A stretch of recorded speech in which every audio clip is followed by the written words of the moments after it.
Hoje a gente vai falar sobre o perfil ideal de um negociador de cobrança. Meu nome é Jorge Canuto, eu ajudo profissionais da área de cobrança a aumentar sua comissão em 50% em até 60 dias. Então, segue aí esse canal, curte, compartilha esse comentário com quem trabalha com cobrança, porque aqui eu vou dar dicas super valiosas para esse profissional aumentar a sua renda, aumentar a sua satisfação com esse trabalho e seguir prosperando cada vez mais. E aí, quais são as características que um grande profissional de cobrança precisa ter para ter sucesso? A gente poderia listar aqui dezenas, né? Mas eu vou tentar focar com vocês aqui as principais para gente ter foco e tomar ações necessárias, porque não adianta eu chegar aqui e simplesmente falar para você, pô, é essa característica, e daí? O que que a gente faz com essa informação, né? É importante a gente saber o que que vai fazer com a informação, como que a gente avalia essa informação depois e transforma ela numa informação importante para a gente gerar resultado. Senão não faz muito sentido, né, a gente ter uma trabalhada, são simplesmente dados, e é mais ou menos sobre isso que a gente vai falar. E aí, quais são essas características importantes? Mas antes, eu queria que você tivesse a curiosidade de digitar no Google "cobrador de dívidas" e depois clicar em imagens. Você vai ver o que que vai acontecer. Vai aparecer uma porção de imagens atrelada à violência, cobrar dívidas com violência. Vai aparecer um cara de porrete, vai aparecer provavelmente alguém morto lá. Por quê? Cobrar dívidas, está muito atrelado necessariamente à violência, que você tem que, sabe, ser arrogante, falar mais alto e, cara, foge totalmente do plano que a gente tem para um negociador de dívidas, né. A gente está querendo trocar até essa palavra, de cobrador para negociador, é tratar como negociação, assim.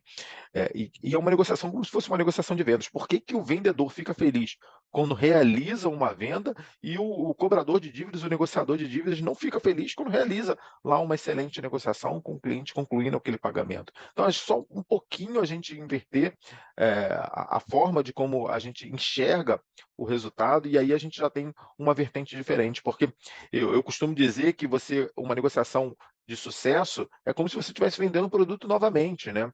O cliente, na verdade, ele já estava feliz lá com o produto que ele comprou, e você agora está tendo que reconquistar normalmente aquela pessoa para fazer o pagamento daquele produto, um produto que ela já usou, às vezes nem gostou tanto do produto, mas precisa pagar, porque a gente fez a entrega tudo direitinho, né. E aí eu separei aqui algumas dessas características e a gente vai discutir um pouquinho sobre elas aqui hoje. E a primeira dela, né, eu não vou botar aqui numa ordem de importância, mas a primeira dela é o raciocínio rápido. Você concorda que o negociador de dívida, ele precisa ter um raciocínio muito rápido? Ele, na verdade, ele não sabe o que que vai ouvir da outra parte na negociação, né. E a gente, em vídeos anteriores, a gente já comentou um pouco sobre isso.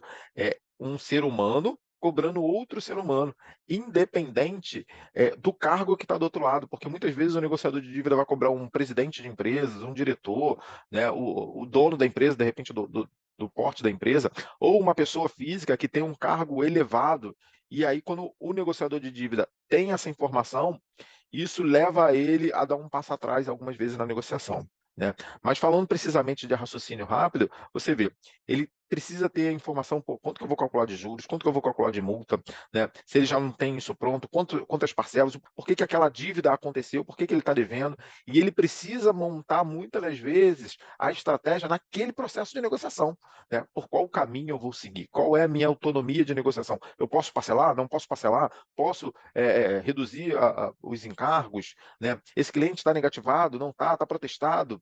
Então ele precisa, diante de tantas informações, ter um raciocínio muito rápido. Então essa é uma característica muito importante de todo negociador para que ele consiga ter, uma negociação de sucesso. Porque para pensar, imagina você estar num processo de negociação ali, e aí o cliente começa a te fazer perguntas sobre a dívida dele, se você pode parcelar, não pode parcelar, e você vai: "Pô, quanto que é a minha dívida parcelada em 2 vezes? Quanto que é a minha dívida, eu posso parcelar minha dívida? Não posso parcelar? Essa dívida é referente ao quê? Qual é a nota?", sabe, vem uma série de perguntas em que, se aquele negociador não estiver preparado, não tiver raciocínio rápido, ele vai perder a dinâmica e o cliente e o devedor ele vai acabar fugindo daquela negociação, tá?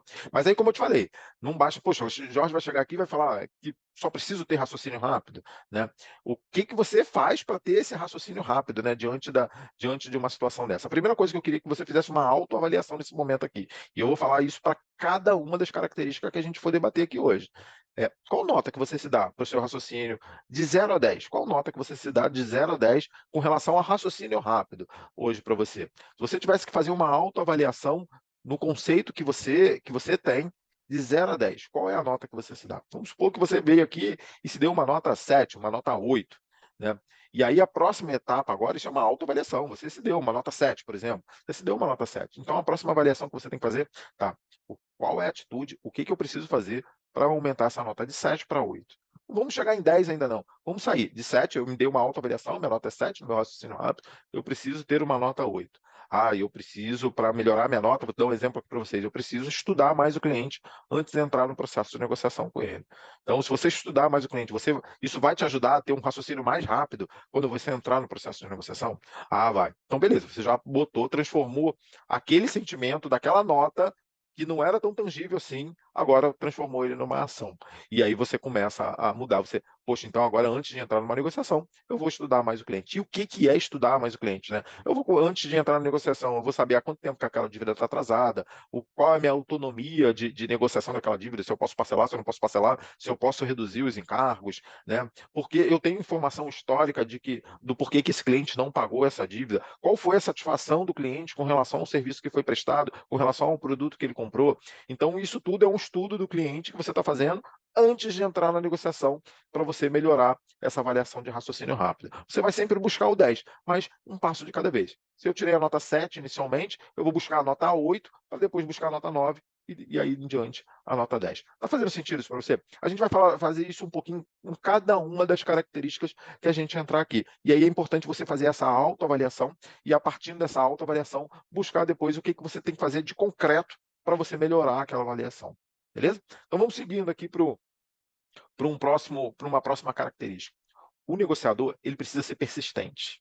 Essa é uma característica também muito importante. Eu já observei diversos negociadores perder a negociação por falta de persistência. O que que significa isso? Eu estou lá, ligo para aquele cliente um dia, ligo para aquele cliente no dia seguinte, ligo para aquele cliente no outro dia, e aí, sei lá, na quarta, na quinta vez que eu teria que ligar para esse cliente, eu já estou cansado, eu desisto, é sempre ouvindo as mesmas desculpas e eu não sou persistente. E aí, o que que acaba acontecendo? Eu fui esquentando, eu fui aquecendo aquele cliente para ele pagar a dívida e eu desisto. Aí entra um outro fornecedor e pega você que já fez todo o trabalho de aquecimento para aquele cara pagar a dívida, outro fornecedor entra bem no momento que você desistiu. E ele aproveita todo o aquecimento que você fez e aproveita para fazer a negociação com o cliente, porque você acabou desistindo, preferiu ligar para um outro devedor. Então você tem que estar sentindo o calor desse cliente, sentindo quais são as reais causas porque ele não pagou aquela dívida antes de você de fato parar de persistir naquela negociação, entendeu? Porque senão você vai acabar fazendo o trabalho de um outro fornecedor. Eu costumo para criar essa persistência no negociador, falar que o devedor, na verdade, ele não é que ele não tenha dinheiro, ele só não tem dinheiro para pagar todo mundo naquele momento. Então, o que que eu como negociador, não estou fazendo corretamente para conseguir convencer aquele devedor a me tratar como prioridade? Esse tipo de argumento para comigo me faz ser mais persistente. Se eu fiz uma ligação e não consegui convencê-lo, na segunda eu não consegui convencê-lo, e eu que tenho que me questionar o que que eu ainda não consegui falar para esse cliente para convencê-lo de pagar aquela determinada dívida. E aí, quando eu mudo essa forma de pensar, eu consigo insistir um pouco mais. Tem cara, me perdoe, eu não vou lembrar o nome, mas tem uma pessoa que fala: ó, a quantidade de não que você vai receber, ela é limitada. Então você imagina, você como negociador, você tem como mensurar dentro do teu processo quantos não você recebe antes de receber um sim. O que que eu estou querendo dizer? Imagina aí que você está aí no teu processo de negociação do dia a dia e você já calculou que você, antes de fechar uma negociação, você já tentou, sei lá, fechar 20 negociações anteriores, né? E aí você tem uma média, ou seja, que cada 20 negociações você recebe um sim. né? Imagine que seja dessa forma, tá? Que a métrica seja essa. Cada negociador vai ter a sua métrica e é uma métrica importante, porque a tua ideia é diminuir a quantidade de nãos. Mas vamos supor que essa é a média das suas negociações, ou seja, a cada 20 negociações que eu tento fazer, eu recebo lá 20 nãos para receber um sim. Esse número é importante porque se você entrou numa negociação e recebeu um não, a ideia que você tem que ter em mente é que eu estou mais próximo do meu sim. E não ficar triste com o não. Porque se eu sei que são 20, em média, 20 nãos, e eu fiz a primeira negociação, recebi o primeiro não, opa, agora eu tenho 19, o caminho está encurtando, eu estou mais próximo do meu sim. Estou me fazendo entender? Então você ligou para outro cliente, recebeu um não novamente. Eu estou ficando mais próximo do meu sim. É dessa forma, mudando essa forma de pensar, você se torna mais persistente. Você acredita que está mais próximo do seu sim. E é lógico, olhando, entendendo o que você precisa fazer em cada negociação para mudar. Que às vezes é uma única palavrinha que você fala, que afeta o cliente lá do outro lado. Lembrando que do outro lado tem um ser humano, que ele precisa ouvir as palavras corretas para entender que você quer ajudá-lo, para entender que você está fazendo uma boa negociação. Tá? Então, ó, essa foi a característica de persistente. A gente já falou aqui do raciocínio rápido e falamos agora de outra característica, que é a característica do persistente. E a persistência, ela vai, agora falando de uma outra característica, se você combinar ela com a característica da persuasão, a persuasão te ajuda a ser mais persistente. Porque ainda nessa linha da quantidade de nãos para você receber o sim, a persuasão faz você reduzir essa média de não. Então, quanto mais você é persuasivo, melhor você conquista seu cliente. Então, essa é uma característica muito, muito importante. E para você ser mais persuasivo, você precisa estudar mais. Quais são as técnicas de negociação que eu utilizo para persuadir meu cliente. E aí a gente está falando aqui de forma ética, né? Quando a gente fala de persuasão de forma ética, né? Então, existem várias técnicas de persuasão, a gente não vai entrar aqui nos detalhes, mas que te ajudam a convencer o cliente da outra parte a te escolher na hora de pagar. Lembra que a gente estava falando isso? O que, que eu não fiz ainda para aquele devedor me escolher o fornecedor lá do lado de lá. Então, quando você passa a estudar, entender quais são essas técnicas, e aí você começa a utilizar de fato essas técnicas, você vai entendendo qual técnica funciona melhor com cada devedor. E aí você vai aprimorando isso a cada dia, né? Eu costumo dizer que a gente tem que praticar essas técnicas de persuasão. Você pega lá, não precisa pegar todas as técnicas, mas pega 3 ou 4 e fala: hoje eu vou utilizar essas 3 técnicas aqui e vou ver quais são as mais eficientes. Quando você passa a fazer aquilo como uma regrinha do seu dia a dia, você vai treinando, e você vai praticando, e você vai ficando melhor. E cada vez melhor você vai tendo mais resultado. E você vai entendendo isso que funciona para cada tipo de cliente. Então a técnica de persuasão, ela é muito eficiente, ela traz muito resultado. Agora você precisa estudar, porque não vai cair do céu, pum, botar na sua cabeça e você amanhã se torna uma pessoa muito persuasiva. Você precisa ter, de fato, técnicas. É ser humano, por mais que os seres humanos que estejam do outro lado conheçam técnicas também de persuasão, vai entender, falar, poxa, ele está tentando me persuadir. E tudo bem, ele vai cair na sua técnica se você aplicar ela de forma muito bem feita, de forma muito concisa. Por exemplo, para ficar bem claro aqui, dentro do que eu estou comentando. Por exemplo, quando eu falo técnica de persuasão, existe uma técnica chamada de gatilho mental, que é o gatilho mental da escassez. Né? O que é a escassez? Aquilo que está se acabando, eu tenho na minha cabeça que eu posso perder porque está acabando. Então, quando você fala para o seu cliente, está num processo de negociação, e aí você fala, ó, seu cliente, eu consigo fazer esse parcelamento para você somente até o dia tal. Eu estou usando a técnica da persuasão da escassez. Porque se chegar até o dia tal, ou chegar amanhã, e aí você tem que ser ético nisso, tem que realmente existir esse prazo, porque passou depois de amanhã, ele vai tentar ligar para você e não tem que conseguir aquela técnica, porque se amanhã ele voltar a dever, você não foi ético com ele e ele vai entender que aquilo não é uma verdade.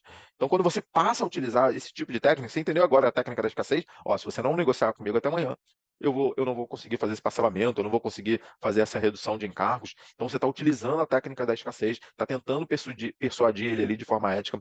Muitas vezes as pessoas têm esse prazo, têm essa escassez e não utilizam isso a seu favor. E aí você perde essa oportunidade. Essa é uma técnica de persuasão simples que é bastante utilizada. Né? Ó, todas as características que eu estou falando aqui para você, você vai se autoavaliando, vai colocando aquela notinha lá, de 0 a 10, qual é o meu raciocínio rápido? De 0 a 10, o quanto que eu sou persistente? De 0 a 10, o quanto que eu conheço técnicas de persuasão? Eu não conheço tanto, eu acho que conheço muito. E aí, o que eu preciso fazer para melhorar essas notinhas, tá? Uma outra característica extremamente importante é a inteligência emocional. quem trabalha com negociação já, eu vou dar um chute aqui, tá? Mas pelo menos há uns 6 meses, principalmente negociação de dívidas, eh, eu não conheço, assim, acho que um profissional que trabalha mais de 6 meses que não tenha sido xingado, né. E o xingado não pelo trato do negociador, não pelo trato de quem está aqui cobrando a dívida, mas porque do outro lado tem um ser humano e muitas vezes o ser humano está estressado, está passando um momento muito difícil por causa da dívida que ele está tendo, e aí às vezes ele perde a cabeça e comete um xingamento. O que o negociador precisa ter em mente é que aquilo não é com ele, não é com ele, é com a situação. E aí é onde você começa a ter inteligência emocional. Eu estou trazendo aqui o fato da inteligência emocional para um dos fatos mais comuns que acontece dentro da negociação de dívida, né? Você está ali cobrando a dívida, está sendo persistente, né? E aí o cliente acaba cometendo. E aí, você, você aceita vamos dizer assim, aquela ignorância por parte do devedor e muda seu trato na negociação? Ah, já que você me xingou, eu não vou continuar a negociação, vou desligar o telefone aqui e vou perder a oportunidade. É lógico que nós somos seres humanos também, temos os nossos limites, mas ele começa a te dar brecha, porque nesse momento você tem que perguntar para ele: "Senhor, eh, você entende que é dessa forma mesmo que a gente vai conseguir um bom acordo, para ambas as partes?". Quando você faz isso, você está sendo inteligente emocionalmente, colocando, toda a situação no lugar ali, você está tentando baixar a poeira. O senhor prefere que eu de fato ligue num momento em que o senhor estiver mais calmo? Agora, você vai conseguir ser inteligente emocional neste momento, se de fato você não provocou aquela irritação no cliente. Se você for o motivo da provocação ali, é lógico que você não vai conseguir fazer isso. Porque o cliente ele vai entender, caramba, eu acho que eu estou fazendo algo errado aqui. Estou subindo meu tom de voz, estou com a pessoa errada. Entendeu? Porque você ligou ali com a intenção de ajudar. Eu trouxe um exemplo aqui de inteligência emocional, mas inteligência emocional não é só quando vem irritação da outra parte, né? A inteligência emocional vem principalmente da parte do negociador, porque você lembra daqueles nãos lá que você vai recebendo ao longo do dia para conseguir um sim? Esses nãos, muitas vezes, atrapalham a inteligência emocional do negociador, porque a cada ligação que eu faço, eu não estou conseguindo negociação, não estou conseguindo negociação, a minha meta está ficando mais distante. Isso vai tirando um pouco da inteligência emocional do negociador. E aí, por isso, ele precisa ter números, né? Para falar, poxa, eu já recebi 15, 18 não. Eu estou muito próximo ali do meu sim. E aí, se ele tem esses números, ele consegue medir isso, ele vai ficando, ele ajuda ele a ser mais inteligente emocionalmente também, porque ele está trabalhando ali com números, tá? Então, a inteligência emocional é muito importante para o negociador, ele precisa ter isso em todo o processo de negociação que ele vai entrar, né? Ele tem que entender que a cada negociação é uma nova negociação, é uma nova pessoa, uma nova empresa, e ele precisa recomeçar, energizar de novo para começar aquela nova negociação do zero e para obter sucesso. Tá? Mais uma vez, ó, vai avaliando aí, de 0 a 10, o quanto que você entende que você tem de inteligência emocional, né? E é interessante, deixa eu te dar outra dica aqui, porque você vai falar assim, de 0 a 10 eu tenho nota 8, tá? E aí para chegar à nota 9, eu vou ser um cara mais calmo.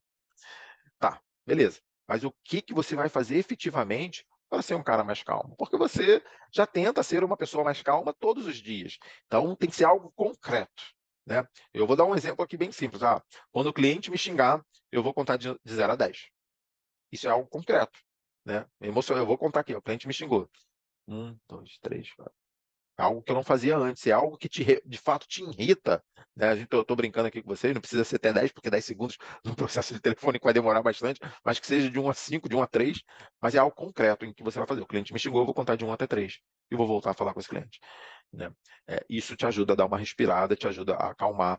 É algo concreto em que você vai fazer para recolocar. Vou contar de 1 até 3 e vou falar: esse cliente não está falando isso para mim, é a situação do momento que ele está passando. E eu vou reverter esse jogo. Ou coloquei ali quase que um mantra ali dentro do processo para entender que aquilo não é comigo e me fazer ter mais. Isso vai te fazer ter mais inteligência emocional? A pergunta que você tem que se fazer é essa. Vai, isso vai me ajudar. Opa, então beleza, vou colocar isso em prática. Isso não me ajuda, então vamos pensar em outra coisa aqui. O que vai te ajudar? Ter mais inteligência emocional naquele momento, sabe? Não é simplesmente ficar mais calmo. É o que você vai fazer para te deixar mais calmo, tá? Só para você não cair aí nessa armadilha que muitas pessoas às vezes acabam caindo. Uma outra característica é a característica de ser curioso, né?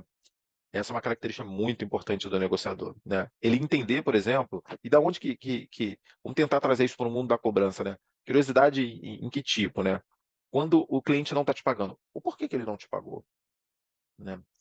O, o, o, o negociador curioso, ele reduz, vamos dizer assim, a taxa dele de não localização, porque ele é curioso, ele tenta entender de onde que vem aquela pessoa, aquela empresa, quais caminhos aqui, será que aquela empresa trocou de endereço, trocou de nome, trocou de estado, trocou de região, o porquê que aquele negociador, por que aquele devedor não me pagou a dívida, ele perdeu o emprego, não perdeu o emprego, a empresa dele está passando um momento ruim. Quando ele começa a se questionar, a ter essa curiosidade toda, ele entende às vezes que já tem que entrar numa negociação sugerindo parcelamento, porque ele foi curioso, entendeu o processo e sabe que se pedir tudo ali à vista, ele vai perder a negociação de cara, ele não vai nem abrir uma negociação, entendeu? Então essa curiosidade aguçada do negociador permite ele montar muitas das vezes a melhor estratégia da negociação, né? O negociador que está querendo gerar simplesmente volume, quantidade, ligar, ligar, ligar, ligar, ligar, ele acaba ele não tem oportunidade de ser curioso porque ele está querendo gerar volume, né? Então, esse bate-papo que a gente está tendo aqui sobre a característica do negociador não é para aquele negociador de telemarketing que fica no telefone só criando volume, criando volume. É para o negociador que tem realmente disponibilidade de conversar com o devedor, de procurar a melhor solução, sabe? Da cobrança humanizada. Aí sim, esse negociador ele vai conseguir ser um negociador curioso, entender o que está acontecendo naquele momento para achar uma melhor solução para o cliente pagar a dívida que ele está querendo. Pensa dessa forma. Se você mudar essa forma de pensar, de que o cliente, o devedor, ele só não tem dinheiro para todo mundo naquele momento, você começa a procurar soluções para receber daquele devedor, né? Se você entender que o cliente não tem dinheiro nunca, aí você passa o problema de não receber para o devedor. E aí, quando o problema é do devedor, você não consegue resolver. O problema tem que ser seu. Tem que ser seu. Autorresponsabilidade. Você tem que trazer aquilo para você. Ele não pagou porque eu ainda não utilizei a técnica correta, porque eu não falei o que ele precisava, não sugeri uma boa negociação. E aí, quando você traz essa situação para você, aí você consegue ir pensando nas melhores soluções. Tá? Mais uma vez, ó, vai pensando aí. Qual é a minha nota de 0 a 10 dentro de um processo de negociação que eu entendo que eu sou rigoroso, que eu sou curioso, desculpa. Seja rigoroso com você mesmo nessas avaliações. Seja rigoroso. Cara, eu acho que eu não sou tão curioso assim. Eu ligo, eu faço a cobrança lá e muitas vezes eu não pergunto para o cliente. Então, minha nota é mais ou menos 5, 6 ali. Porque quando você é rigoroso dentro desse processo de autoavaliação, quando você é mais exigente, né, a palavra eu acho que é mais correta é essa, você vai se tornar cada vez melhor. Imagina que se você dá uma nota 9 para você, você toma uma ação, chegou na nota 10. E aí você se acha, já acabei com todas as minhas curiosidades. É, se você é que dá uma nota 6, você vê um caminho maior aqui para se tornar o melhor. Então, seja exigente nessa autoavaliação para você ter um caminho melhor, né? Só falar, cara, eu sou realmente o melhor de todos, eu tenho o melhor resultado de todos, eu sou realmente muito curioso, eu faço todas as perguntas que tem que fazer, eu entendo tudo daquele cliente. Então, seja exigente para você conseguir uma melhor avaliação. Uma outra característica, vai anotando aí, ó, a gente já falou raciocínio rápido, persistente, persuasão, inteligência emocional, curioso. Uma outra característica é a característica do bom ouvinte. E aqui o bom ouvinte aqui, para pensar, né? A gente só consegue ouvir enquanto eu estou calado. Senão eu não consigo ouvir o cliente. Se eu tentar falar ao mesmo tempo com o cliente, isso é tão básico, né? Se eu tentar falar com mesma vez com o cliente, eu não vou conseguir ouvi-lo. Então, sempre que o cliente estiver lá do outro lado falando, isso é básico. Eu preciso estar calado para ouvir tudo que ele tem para falar. E o bom ouvinte, ele está procurando as palavras, ouvir as palavras que ele quer para montar a melhor estratégia dele. Quanto mais o cliente fala, mais o cliente te dá informação para você montar a sua melhor estratégia. Vou te dar um exemplo aqui bem simples de ser um bom ouvinte. Eu já presenciei negociação em que o devedor do outro lado fala: olha, eu não vou conseguir te pagar, eu acabei de ser demitido. O bom ouvinte ouve isso de uma forma totalmente diferente. O negociador que não é tão bom assim, ele fala: ih, ferrou, ele acabou de ser demitido, não vai ter dinheiro para me pagar, desliga o telefone e parte para uma próxima negociação, porque ele acha que perdeu ali aquela negociação naquele momento. O bom ouvinte não. O bom ouvinte, ele vai: acabei de ser demitido. Opa, acabei de ser demitido, o que tem ali? Eu tenho uma rescisão, eu tenho FGTS, eu tenho outras informações. E aí ele ouviu com atenção. E aí, se ele ouviu com atenção, a próxima pergunta que vem depois que ele acaba de falar que acabou de ser demitido, eu vou falar: poxa, eu fico muito triste com esse momento que o senhor está passando, mas há quanto tempo que o senhor estava nessa empresa? Ele consegue pensar numa pergunta assim, porque ele foi um bom ouvinte. E por que eu quero saber o quanto tempo que ele estava nessa empresa? porque eu consigo ter ideia ali se aquela rescisão é uma rescisão gordinha, uma rescisão magrinha, pelo tempo que ele tem de empresa. Então, o bom ouvinte, ele deixa o cliente falar para colher informações e aí montando uma próxima estratégia de negociação. Então, se ele sabe, e depois, eu já estava 10 anos naquela empresa, e o senhor acabou de ser demitido, mas exatamente o quê? Foi ontem, semana passada, já tem mais ou menos um mês? Porque esse prazo é importante para saber se ele já está com dinheiro, se ele já resgatou a rescisão dele, se ele não resgatou, né? Porque agora esse cliente está com dinheiro no caixa, ele vai precisar pagar, ele vai tentar pagar o máximo de dívidas que ele conseguir e vai calcular ali quanto tempo que eu consigo ficar com aquela rescisão até achar um próximo emprego, sabe?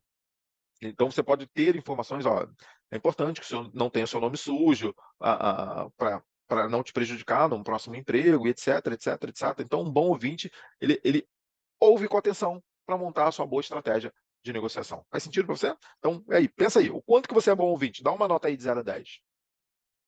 Ó, eu vou falar de uma próxima característica aqui, que é a característica foco no resultado. Foco, sinceramente, eu não coloquei aqui numa ordem de prioridade, mas a característica de foco no resultado, eu posso dizer para você que ela é uma das mais importantes características de um bom negociador, de um negociador de verdade de sucesso. Por quê? Qual é o teu foco hoje trabalhando na cobrança? O que você está trabalhando na cobrança para quê? Você tem lá as suas metas, né? Já até é importante a gente depois criar um conteúdo só para falar sobre metas. Mas a maioria das metas de quem trabalha com cobrança é colocar dinheiro no caixa, é reduzir a inadimplência, é colocar dinheiro no caixa. E aí, quando você tem esse foco de verdade, você passa a ter mais inteligência emocional, você passa a ser um melhor bom ouvinte, você passa a ser um melhor estrategista, porque o teu foco é colocar dinheiro. Então, você gera todas as suas energias, todas as suas ações para o seu foco. Por que eu estou falando isso? Porque no meio de um processo de negociação, vou citar lá o do xingamento. Um cliente te xingou. Se você está com foco de botar dinheiro no caixa, o xingamento se torna bem pequenininho, um problema muito pequeno, porque teu foco é colocar dinheiro no caixa. E não ficar irritado com aquele xingamento. Tá? Então, qual é o seu foco? E aí você precisa é, ter aí a gente agora fazer uma mesclar aqui o foco com o raciocínio rápido para você entender, meu foco é colocar dinheiro no caixa. E às vezes eu tenho que ter alguns atalhos para alcançar esse foco de botar dinheiro no caixa. Vou te dar um exemplo. Você ligou para um cliente e aí nesse cliente, quando você liga, quem atendeu foi outra pessoa, ou seja, você não fez a localização do cliente para você cobrar a dívida. O seu foco, que era colocar dinheiro no caixa, mudou agora. Qual é o seu foco? Localização. Por quê? Porque se você não localizar aquele devedor, você não vai conseguir cobrar a dívida, não vai conseguir receber. Então você tem que ter o raciocínio rápido para mudar o foco naquele momento. Então você não está mais agora cobrando dívida, você está fazendo um trabalho de localização. Então você está com aquela pessoa que atendeu, entendendo se ela consegue te passar informações para você fazer a localização daquele devedor. Porque antigamente você ligava para cobrar esse número, e agora você liga e outra pessoa está atendendo. Então você tem que ter essa inteligência, esse raciocínio rápido, para você mudar o foco ali e saber as perguntas corretas que você vai fazer. Tá? Então, vamos lá, a gente utilizando aqui algumas características do negociador que a gente está falando, que são extremamente importantes para você conseguir atingir seu resultado final. Então, eu estava falando para você, teu foco é botar dinheiro no caixa. Você liga, a pessoa que atende não é o devedor. Opa, calma aí, vamos mudar. Meu foco agora é a localização.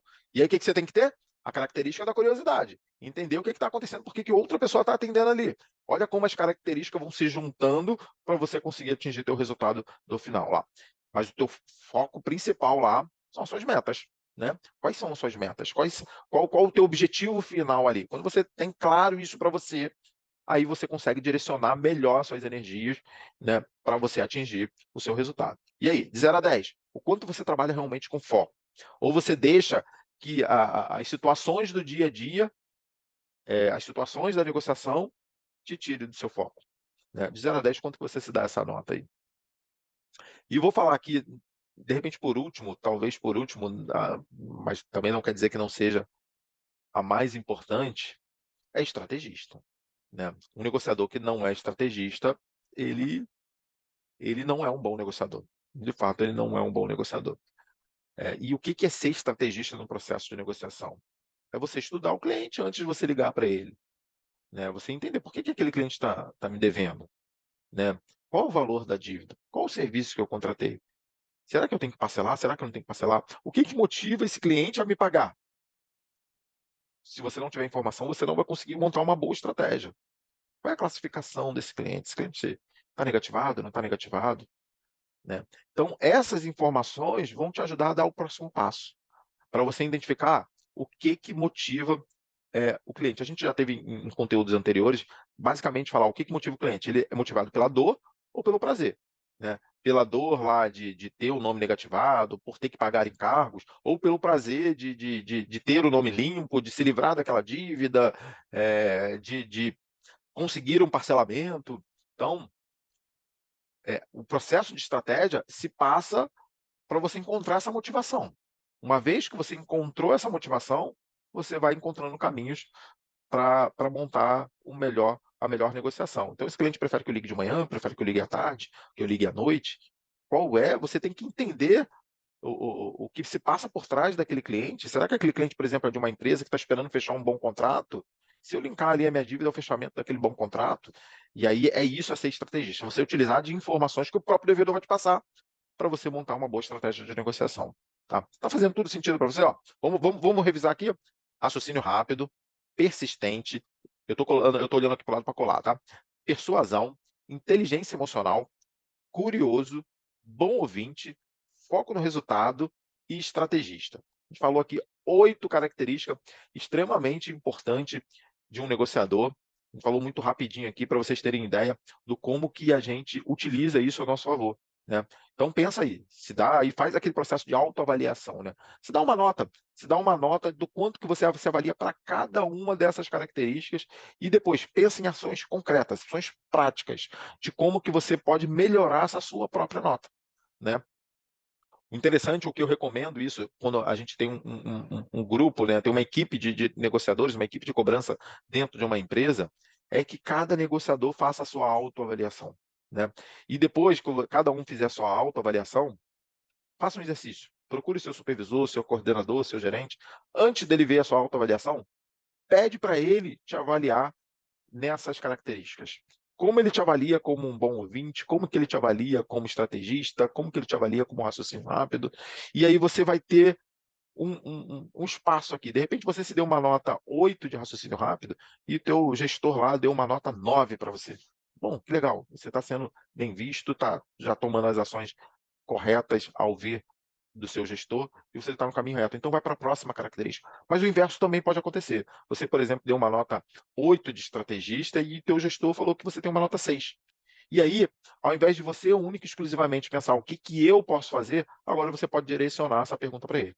Gestor, o que, que você acha que eu posso fazer para me tornar mais estrategista? Ele vai te ajudar, né? Se ele te deu uma nota 6, ele usou algum critério de avaliação. E aí ele consegue falar, ó, eu acho que você pode fazer isso, pode fazer aquilo, que você vai se tornar mais estrategista. Tá? Mas se você não tiver a oportunidade de fazer isso com o seu gestor, não deixe fazer com você mesmo. Afinal, você vai se tornar um bom profissional para você. Tá?